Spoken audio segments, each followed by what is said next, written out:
না, আমি দুইটার মধ্যে পরীক্ষা করলাম। একটা হলো জাদুকর, আরেকজন হলেন আল্লাহর ওলি। পাথর দিয়ে পরীক্ষা করার পর আমার কাছে প্রমাণ হয়ে গেল জাদুকর হলো মিথ্যুক আর আলেম হলো সত্যবাদী। তাই ওই আলেমের ধর্মকে আমি বিশ্বাস করে নিলাম, আমি এক আল্লাহকে বিশ্বাস করে নিলাম। এ ভাই বলল ওই আলেম কারারি এই তো ফেসটা লাগাইছে। ওই আলেমকে যার কাছে গিয়ে তুমি ঈমান পায়া গেলা।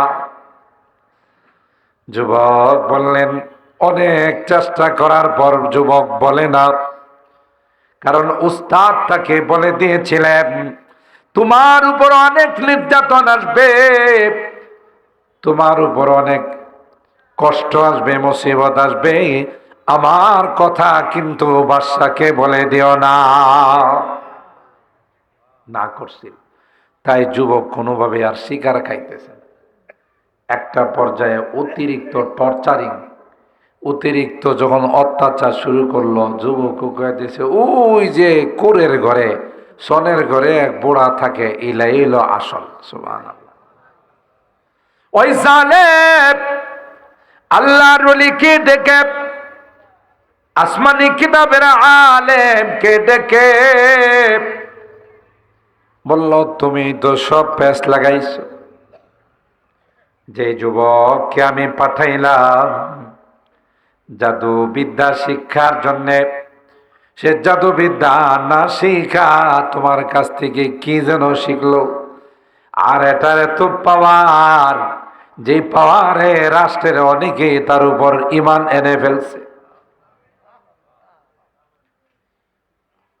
ওই উস্তাদকে মাথার মধ্যে কড়া দিয়া 2 খণ্ড করে বানাইছে। আর জোরে নাও। ক্ষমতা থাকলে যারা ক্ষমতার অপব্যবহার করে, আল্লাহ যখন শাস্তি দেয় তখন দিনে ডাক না দিলে ছাড়ে। অতীত তাই বলে। ক্ষমতায় থাইকে যদি আমার বিরোধে যারা আছে এদেরকে যদি আইনা করে, এদেরকে লাল ঘরে, এদেরকে হামলা মামলা গুম খুন, আল্লাহ কয় সবাইকে গুম খুন কইরা তুমিও কিন্তু রক্ষা। जो जलाता है किसी को खुद जलता है जरूर, जो जलाता है किसी को खुद जलता है जरूर, शमा भी जल जाता है परवाना जल जाने के बाद, शमा भी जल जाता है परवाना जल जाने के बाद। আরেকজন জ্বালাইলে নিজেও জ্বলন লাগে। বাংলাতে একটা কথা আছে না, আরেকজনে দূর হইবা তোমারও দূর দন লাগবে। আমরা এই দুনিয়ার জিন্দিগিতে ক্ষণস্থায়ী জিন্দিগি নিয়ে, অস্থায়ী হায়াত নিয়ে দুনিয়াতে আসছে। এই হায়াতের ইতি টানা হবে, মৃত্যুর মাধ্যমে আমাদেরকে এই হায়াতের পরিসমাপ্তি ঘটাতে হবে। কেউ থাকে নাই, আমাদের পূর্বপুরুষরাও কেউ থাকে নাই, আমরাও কেউ থাকবো না। আমরা চলে যাব, এটা আমাদের একটা অস্থায়ী ঠিকানা। কি বলেন ঠিক না? আমাদের বাপদাদা পূর্বপুরুষ এক সময় ছিলেন, এখন এরা কেউ নাই, তাদের জায়গাতে আমরা আছি। একদিন আমরাও থাকবো না, আমাদের জায়গাতে আমাদের সন্তানরা বসবে। আমাদের সন্তানরাও একদিন থাকবে না, তাদের জায়গাতে আমাদের নাতিরা বসবে। কি বলেন ঠিক না? এটাই দুনিয়ার সিস্টেম। সবাইকে আল্লাহ নিয়ে যাবেন, এরপরে একটা দিনে একত্রিত করবেন, সেই দিনটার নাম হলো কিয়ামতের ময়দান, ময়দানে মাহশার। ওখানে আল্লাহ আমাদের সবাইকে জমায়েত করবে। এই দিনের কসম খাইছেন ওয়াল ইয়াউমিল মাউউদ। 3 নম্বর কসম খাইছেন আল্লাহ ওয়া শাহিদি ওয়া মাশহুদ, জুমার দিনের কসম। গতকাল আমি জুমার দিনের ফজিলত সম্পর্কে আপনাদের খেদমতে কিছু আলোচনা করেছিলাম যে জুমার দিনের কসম আল্লাহ কেন খাইলেন, জুমার দিনের দাম মর্যাদা কত বেশি। 4 নম্বর কসম খাইছেন মাশহুদের, ওই দিনের যেই দিন মাশহুদ হবে, অর্থাৎ যেই দিনে সবাই একত্রিত হয়, ইয়াউমে আরাফা। হজ ব্রত যারা পালন করতে যায় তারা ওখানে গিয়ে সবাই একত্রিত হয়, ওই দিনেরও আল্লাহ কসম খাইছে। এই চারটি কসম খায়া আল্লাহ পাক যা বলতে চাচ্ছেন, আমাদেরকে যা জানাইতে চাচ্ছেন, কুতিলা আসহাবুল উখদুদ, যারা পরীক্ষা খনন করছিল, গর্ত খনন করছিল, যে এই গর্তের মধ্যে আগুন জ্বালায়া ইমানদার মুমিন মুসলমানদেরকে শাস্তি দিবে। কি অপরাধ? তাদের অপরাধ একটাই, এরা কেন ইমানদার হলো, এরা কেন আল্লাহর একত্ববাদকে স্বীকার করে নিল। ওয়ামা নাকামু মিনহু ইল্লা আইয়ুমিনু বিল্লাহিল আজিজিল হামিদ। প্রতিশোধ নেওয়ার একটা মাত্র কারণ ছিল, সেই কারণটা হলো এরা এক আল্লাহর একত্ববাদকে বিশ্বাস করছে, এরা ইমানদার, এরা মুমিন, এরা মুসলমান। আজকে গোটা বিশ্ব মুসলমানদের বিরোধিতা করার, ইমানদারদের বিরোধিতা করার কারণ একটাই, সেটা হলো এরা ইমানদার, এরা মুমিন, এরা মুসলমান। আমি আপনাদের খেদমতে কালকে আরজ করেছিলাম যে বাদশা ইউসুফ জু নওয়াজ, সে ছিল একটা মুশরিক, বেঈমান, কট্টর কাফের বাদশা, জালেম বাদশা। এই জালেম বাদশা আব্দুল্লাহ তামের একটা যুবক, সেই যুবককে বাদশার পক্ষ থেকে নির্বাচিত করা হয়েছিল জাদুবিদ্যা শিখার জন্য। আপনারা গতকাল শুনছিলেন, এই জাদুবিদ্যা শিখতে গিয়ে রাস্তাতে সে হকের সন্ধান পাইছে। কিসের সন্ধান পাইছে? হকের সন্ধান, সত্যের সন্ধান পাইছে। একজন পাদ্রী, আসমানি কিতাবের একজন আলেম, রাহেব, ইবাদত গুজার আল্লাহর বান্দা, তার সন্ধান পেয়ে গেছে। সুতরাং তার কাছে আসা যাওয়া করতে করতে সেও নিজে মুসলমান হয়ে গেছে।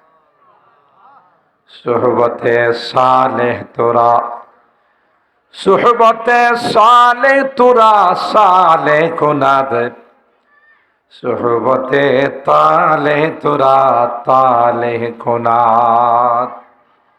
নেককারদের কাছে গেলে, নেককারদের সংস্রবে গেলে যারা যাবে তারাও নেককার হয়ে যায়, ঠিক কিনা বলে? আমি সুহিলপুর তাফসীর মাহফিলে বলেছিলাম, হযরত বড় হুজুর রহমাতুল্লাহি আলাইহি অনেক বড় মাপের একজন আল্লাহর ওলি ছিলেন। তার সংস্রবে যারা বসে, তার বরকতি নেক চেহারা যারা দেখছে, আল্লাহ তাদেরকেও নেককার বানাই দিছে। আল্লাহ ওয়ালাদের সুহবত অনেক বড় দাম। এটাকে আরবিতে বলা হয় as-সুহবাতু মুতাআত্তিরা, কোরআনে কারীমেও আল্লাহ ঈমানদারদেরকে বলেন, ইয়া আইয়ুহাল্লাযীনা আমানুত্তাকুল্লাহ ওয়া কুনু মা'আস সাদিকিন। হে ঈমানদারগণ, ইত্তাকুল্লাহ, তোমরা আল্লাহকে ভয় করো। আর এই তাকওয়া তোমাদের অর্জন হবে যদি একজন আল্লাহওয়ালার সান্নিধ্যে যাও। সুবহান। আল্লাহওয়ালাদের সুহবত, আল্লাহওয়ালাদের সান্নিধ্য, আল্লাহওয়ালাদের সংস্রব এত দামি। 1000 বছর গুনাহ করছে, কিন্তু আল্লাহওয়ালাদের সান্নিধ্যে যাওয়ার কারণে আল্লাহ এই গুনাহ থেকে তাকে পবিত্র করে দেয়। এটা এত বড় দাম। বুখারী শরীফের হাদিসে আসে, বনি ইসরায়েলের এক ব্যক্তি 99 জনকে হত্যা করছে। তাহলে কি পাষাণ, খুনের পিপাসা। 99 জনকে হত্যা করার পর তার মনে জাগনা দিল, কামটা তো ভালো করতেছে না, তো বড় খারাপ কাম করতেছে।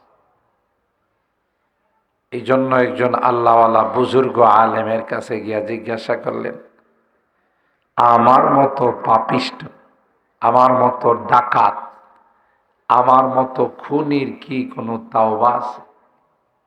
বললেন, হ্যাঁ আছে। সুবহানাল্লাহ। কুল ইয়া ইবাদিয়াল্লাযীনা আসরাফু আলা আনফুসিহিম লা তাকনাতু মির রাহমাতিল্লাহ ইন্নাল্লাহা ইয়াগফিরুয যুনুবা জামিআ ইন্নাহু হুয়াল গফুরুর রহিম। আল্লাহর ওলি বললেন, এ ডাকাত, এ খুনি, কোরআনে আল্লাহ কয়, তোমরা যতই অপরাধ করে থাকো, যতই নাফরমানি করে থাকো, আমি আল্লাহর রহমত থেকে তোমরা নিরাশ হও না। তোমার গুনাহ যদি পাহাড় পরিমাণ হয়, আমার মাপ তার চেয়েও আরো বেশি হয়ে আগায়। সুতরাং তোমার তাওবা আছে। হুজুরে বললেন, তুমি কাজ করো, গাঠি বুসকা নিয়ে চিল্লায় চলে যাও। সুবহানাল্লাহ। কারণ যারা চিল্লা লাগায়, যারা দাওয়াতের মেহনত করে, দিনের লাইনে যায়, বাড়ি ঘর সাইরা বিভিন্ন এলাকায় গাঠি বুসকা নিয়ে ঘোরাফেরা করে, এরা নিঃসন্দেহে আল্লাহকে পাওয়ার জন্যই যায়। কথা বলেন ঠিক কিনা? সুতরাং তোমরা এই দিনদারদের সোহবতে গেলে, দিনদারদের সংস্রবে গেলে তুমিও দিনদার হয়ে যাবে। তিনি ব্যাগ ট্যাগ নিয়ে রওনা দিয়েছে। আল্লাহর কি কুদরতি কারিশমা, রাস্তাতে গিয়ে তার মৃত্যু চলে আসছে। সুবহানাল্লাহ। মৃত্যুর সময় 2 দল ফেরেশতা উপস্থিত হয়েছে, একদল জান্নাতি আর একদল জাহান্নামী। জান্নাতি ফেরেশতারা কয়, আগে কি করছে এটা দেখার বিষয় না, এখন তো চিল্লাই বাইরেছে। সুবহানাল্লাহ। আর জাহান্নামী ফেরেশতারা কয়, চিল্লাই যাক আর যাই করো, কাম আগে কি করছে এটা তো দেখা লাগবে। এটা আস্থা খুনি 100 জন মানুষকে খুন করছে, তাকে নেওয়ার জন্য আমরা আসছি। নাউজুবিল্লাহ। 2 দল ফেরেশতার মধ্যে রীতিমতো নিয়মিত যুদ্ধ। এরা কয় জান্নাতে নিয়ে যাব, এরা কয় জাহান্নাম। আল্লাহ জিবরাইল আলাইহিস সালামকে পাঠাইছেন। সুবহানাল্লাহ। জিবরিল আলাইহিস সালাম কি বিচারক হিসাবে পাঠাইছে। আইসা জিবরিল কয়, শোনো, তোমরা কি নিয়ে ঝগড়া করতেছ, কি নিয়ে দ্বন্দ্ব করতেছ? 2 দল ফেরেশতা বলল যে এই নিয়ে। মাপ দাও। তার বাড়ির থেকে যেখানে যাইতে ছিল ওই জায়গার দূরত্ব কম না বেশি? মাপ দিয়া দেখে যেখানে সে লাশটা পড়ছে ওই জায়গাটা একবারে মাঝামাঝি, কিন্তু মৃত্যুর সময় সিনা দিয়ে একটা ধাক্কা দিছে। এই ধাক্কাটা ওই মসজিদে যে চিল্লাই যাইতেছিল ওইদিকে একটু বাইরে গেছে আদাত। দেখছেন নি আল্লাহ কেমনে পার করে, আল্লাহ কেমনে মাফ করে। সুবহানাল্লাহ। হযরত জিবরাইল বললেন, না না, আগে কি করেছে সেটা দেখার বিষয় না, যাই শেষ সময়ে যেহেতু সে আল্লাহ ওয়ালাদের দরবারে রওনা দিয়েছে এবং মাপে দেখা যায় আধা হাত সামনের দিকে সে অগ্রসর হয়ে গেছে। সুতরাং জান্নাতি ফেরেশতাদেরকে বললেন, যাও তোমরা তার রূহটা নিয়ে জান্নাতে যাও। আল্লাহ ওয়ালাদের সুহবত এত দামি, তো এই যুবককে আল্লাহ ওয়ালার সুহবত পায়া ইমানদার হয়ে গেছে। সুবহানাল্লাহ। ওই যে কালকে বললাম পরীক্ষা করার জন্য বাঘের উপর সিংহের উপরে পাথর মারছে, পাথর মারার সাথে সাথে সিংহটা মরে গেছে। সুবহানাল্লাহ। তার আর বুঝতে বাকি নাই যে এই পাদ্রীর ধর্মটা, খ্রিস্টান আলেমের ধর্মটাই সঠিক। সুবহানাল্লাহ। এরপরে তিনি মুসলমান হয়ে গেলেন, ইমানদার হয়ে গেলেন।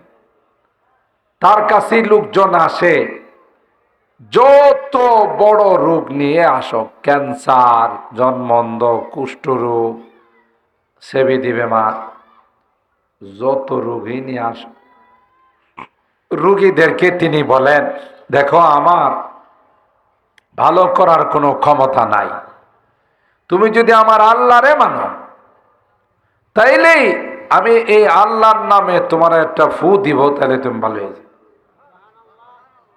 রোগীরা কয় আল্লাহরে মানি, মানে আল্লাহরে বিশ্বাস করলাম, তবু আমার রোগ ভালো কর। হতে হতে দেখা যেত হাজার হাজার রোগী আল্লাহর উপর ঈমান আনার কারণে আল্লাহ তাদেরকে ভালো করে দিতে। একটা পর্যায়ে বাদশার দরবারে একজন ওজির, বাদশার মন্ত্রী, সেও জন্ম অন্ধ ছিল, বাদশার আবার বন্ধু ছিল, বাদশা ইউসুফ জুনাওয়াজ। সে খবর পায় অনেক টাকা পয়সা নিয়ে আসছে, যে শুনছি আপনি নাকি অনেক জটিল রোগ ভালো করে দেন। তিনি বলেন, না না, আমি ভালো করি না, ভালো করেন কে? কারো ব্যক্তিগত ক্ষমতা আছে। কেউ অনেক সময় বলে অমুক অমুক দরবারে গিয়া আমি ভালো হয়ে গেছি, অমুক দরবারে গিয়া সন্তান পাইছি, ইমান থাকবো না। আপনি আল্লাহওয়ালাদের ওসিলা দিতে পারেন, আল্লাহওয়ালাদের ওসিলা দেওয়া দোয়া করতে পারেন। ভালো করার মালিককে, দেওয়ার মালিককে, নেওয়ার মালিককে আল্লাহ। যদি কথা বলেন তিনি ভালো করে দিছে, ইমান থাকবে। ভালো করার মালিককে বললেন যে আপনি একটা শর্ত আছে, যদি আপনি আমার আল্লাহরে বিশ্বাস করেন তাহলে আমার আল্লাহর নামে আমি আপনারে ফু দিতে পারি, আপনার জন্য দোয়া করতে পারি। তিনি বললেন যে হ্যাঁ ঠিক আছে, আপনার আল্লাহর উপর আমি ঈমান আনলাম। সুবহানাল্লাহ। যেই তাকে ফু দিছে চোখের মধ্যে, সাথে সাথে আল্লাহ চোখ ফিরাই দিছে। পরের দিন উজির যখন বাদশার দরবারে গিয়া বসলো, বাদশা কই, কিরি তুই চোখ পাইছিস কই? কই শখ আমার আল্লাহ দিছে। ঈমান না মজবুত না নরম? শক্ত না মনোরম? শক্ত। আমার আল্লাহ দিছে আমার চোখ। কিরি তোর আবার আল্লাহ কেন রে, আমি ছাড়া? নাউজুবিল্লাহ। বোঝা গেল হুদা ফেরাউন নাই, আল্লাহ দাবি করেন না। ফেরাউনের যত ছেলাফেলা আসলে এগুলো আল্লাহ দাবি করছে। কেউ সরাসরি আল্লাহ দাবি করছে, কেউ ক্ষমতা পায়া নিজেরই প্রভু মনে করছে। কথা কয় না। তো আমি ছাড়া আবার তোমার আল্লাহ কারা? রব্বি ওয়া রব্বুকাল্লাহ। তোমার রব, আমার রব, সবার রব হলেন একমাত্র কে? আরো জোরে বলেন কে? আল্লাহ। কেমন বাদশা ওরে দিছে চাপ, কিরে তুই বেদিন হইছিস কবে? তখন যারা ইমানদার কি কইত, বেদিন। তুই আবার বেদিন হইলে কবে? তুই আবার আরেক ধর্ম পালন করলে কবে থেকে? আর এই ধর্মের দাওয়াত পাইছস কার মাধ্যমে? এ কথা কইছে পরে যখন শাস্তি দিছে তখন এই যুবক আরে এই মন্ত্রী যুবকের কথা কয়ে দিছে, আমি অমুক যুবকের কাছ থেকে ঈমান পাইছি। সুবহানাল্লাহ। সংক্ষেপ বলতেছি, যুবকরে ডাকাইল। যুবকরে ডাকাইয়া কয়, তোমার না পাঠাইছিলাম জাদু শিখতে, মনে আছে তো? তোমারে তো পাঠাইছিলাম জাদু বিদ্যাটা অর্জন করতে, জাদু শিখতে। তুমি জাদু কি পরিমাণ শিখছো? যুবক বলে, না আমি দুইটার মধ্যে পরীক্ষা করলাম, একটা হলো জাদুকর, আরেকজন হলেন আল্লাহর ওলি। পাথর দিয়ে পরীক্ষা করার পর আমার কাছে প্রমাণ হয়ে গেল জাদুকর হলো মিথ্যুক আর আলেম হলো সত্যবাদী। তাই ওই আলেমের ধর্মকে আমি বিশ্বাস করে নিলাম, আমি এক আল্লাহকে বিশ্বাস করে নিলাম। এ ভাই বলল, ওই আলেম কারারি এই তো ফেসটা লাগাইছে। ওই আলেমকে যার কাছে গিয়ে তুমি ঈমান পায়া গেলা।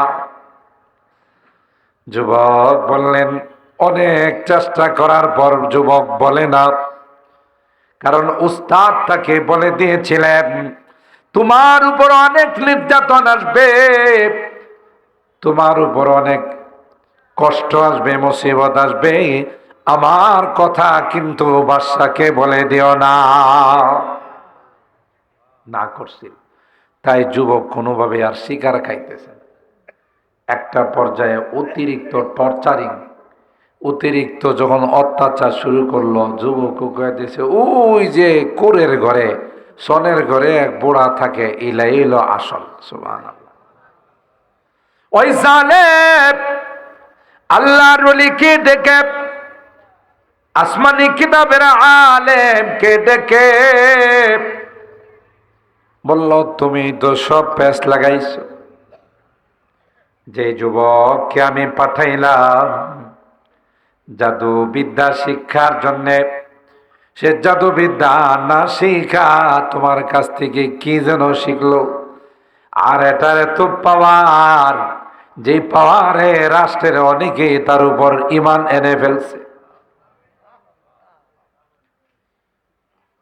ওই উস্তাদকে মাথার মধ্যে কড়া দিয়া 2 খণ্ড করে বানাইছে। আর জোরে নাও। ক্ষমতা থাকলে যারা ক্ষমতার অপব্যবহার করে, আল্লাহ যখন শাস্তি দেয় তখন দিনে ডাক না দিলে ছাড়ে।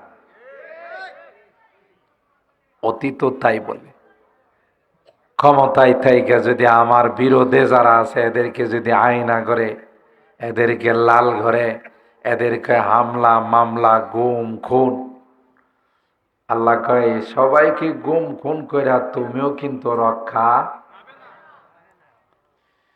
जो जलाता है किसी को खुद जलता है जरूर, जो जलाता है किसी को खुद जलता है जरूर, शमा भी जल जाता है परवाना जल जाने के बाद, शमा भी जल जाता है परवाना जल जाने के बाद।